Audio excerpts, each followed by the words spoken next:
साबिक़ वज़ीर-ए-आज़म इमरान खान को रेट करें आउट ऑफ 10। मेरा ख्याल है कि 6%।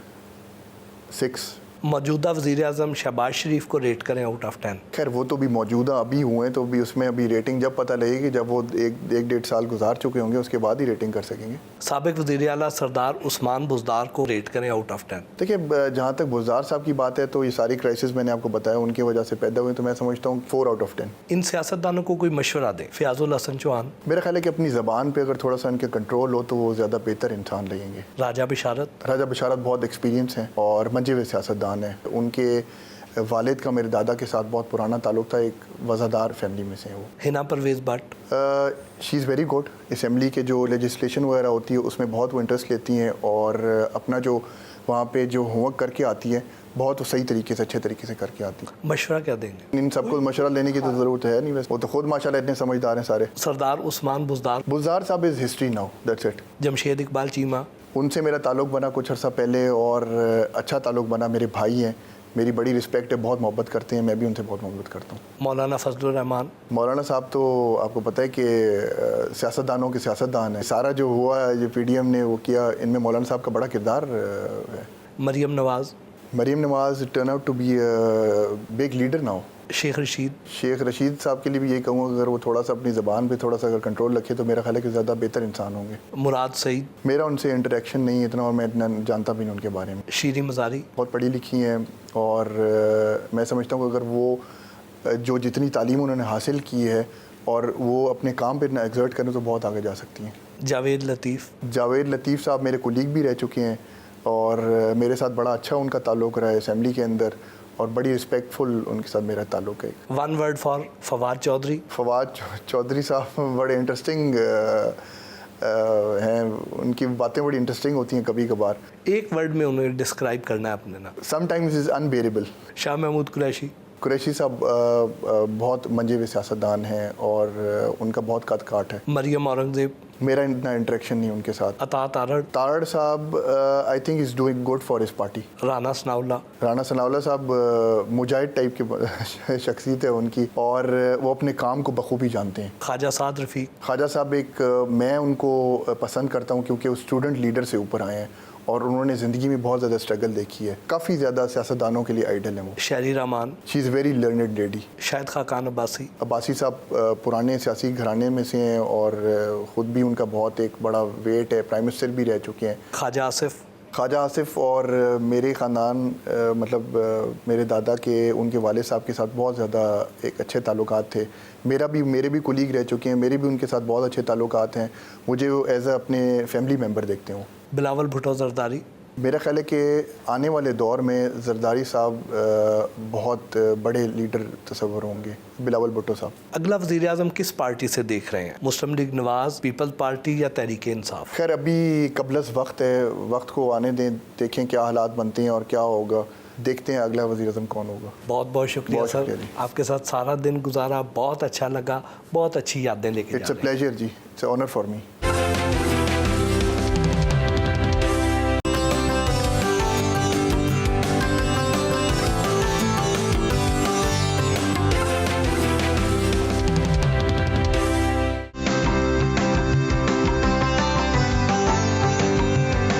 GNN के संग में हमारे आज के मेहमान हैं deputy speaker Punjab assembly Mir Dost Mohammad Mazari. उनसे मुलाकात के लिए हम माल रोड लाहौर पर वाक़े डिप्टी स्पीकर हाउस पहुँचे तो उन्होंने हमारा पुरतपाक इस्तकबाल किया।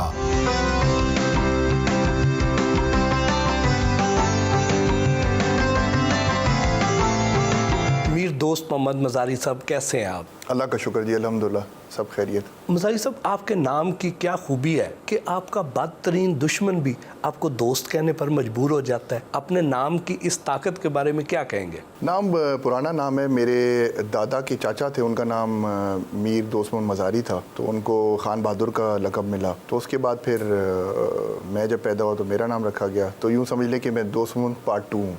आप ऐसा कह सकते। बज़ाहिर आपका संजीदा मिजाज, नपातुला अंदाज़े गुफ्तगू, कूल और काम पर्सनैलिटी देखकर लगता है कि आप अपने फ़ैसले बड़ा सोच समझ के नाप तोल कर करते होंगे। जी बिल्कुल। और आपको पता है सियासत ऐसी चीज़ है कि आज के ज़माने में बहुत सोचना पड़ता है, समझना पड़ता है चीज़ों को। और मेरी एक सोच है कि किसी को क्रिटिसाइज़ बंदा बुरे बिलो द बेल्ट बंदा कोई बात ना करे। अजीब सा सिस्टम चल पड़ा है सियासत में, आगे मज़ीद मुश्किल हालात होते जाएंगे। अपने बचपन को कैसे याद करते हैं? अच्छा ज़माना था, टेंशन नहीं थी, काम का लोड नहीं था, अच्छी ज़िंदगी गुजरती थी। गांव में होते थे और शहर में भी होते थे। जब स्कूल जब ख़त्म होता था तो वापस चले आते थे छुट्टियों में, उधर अपने कज़न्स के साथ, अपने इलाके में अपने लोगों के साथ बड़ा अच्छा टाइम गुजारा। टेंशन फ्री टाइम था। अभी तो मुश्किलात इतनी बढ़ चुकी हैं। कितने बहन भाई हैं? माशाल्लाह मैं सबसे बड़ा हूँ और मेरी एक भाई है और एक बहन है। सब शादीशुदा हैं माशाल्लाह, उनके बच्चे भी हैं और माशाल्लाह हर कोई अपनी ज़िंदगी में बहुत मगन है, अच्छे तरीके से रह रहे हैं। बचपन की कोई शरारत अभी तक याद हो? बचपन में बड़ी शरारतें की, बड़ी हरकतें की। जब गांव जाते तो घर पे आते नहीं थे, कभी किसी के घर चले गए, कभी किसी के घर चले गए। फिर वालिदैन बहुत नाराज़ होते थे कि आप पूरा दिन बाहर होते हैं और घर पे आप आते नहीं हैं। तो उस हवाले से बहुत डांट डपट बहुत ज़्यादा पड़ती थी। लेकिन कोशिश करते थे कि डांट डपट कम ही पड़े, लेकिन फिर भी गांव में पूरे दिन इधर उधर भागना, इधर उधर जाना, कज़न्स की तरफ, अच्छा लगता था उस ज़माने में। राजनपुर से तालीम के लिए लाहौर आए, कहाँ से कौन सी तालीम हासिल की? मेरे वालिद साहब आर्मी में थे और आर्मी से इंडक्ट होके आए वो सिविल सर्विसेज में। तो हम कराची शिफ्ट थे। कराची से फिर हम लाहौर शिफ्ट हुए 1993 में। फिर यहाँ तालीम हासिल की। फिर यहाँ तालीम हासिल करने के बाद कराची यूनिवर्सिटी से मैंने बैचलर्स किया और वहाँ पे मैं अपने ननियाल में कुछ अर्सा रहा और वहाँ पे तालीम हासिल करके फिर अपने एरिया में आ गया था और बहुत यंग एज में अपने एरिया में आ गया था। जैसे कनेक्शन होता है, कनेक्शन जोड़ना, चीज़ें मतलब वो साथ करना और सारी चीज़ें करके तो माशाल्लाह यहाँ तक पहुँचे। अपनी सियासी तरबियत का क्रेडिट आप अपने दादा को देते हैं? जी बिल्कुल। तो क्या सियासत की तरफ आपका रुझान अपना भी था या दादा ने शौरी तौर पर आपकी तरबियत की? मैं भट्टी साहब बचपन से ही अपने दादा के साथ अटैच था।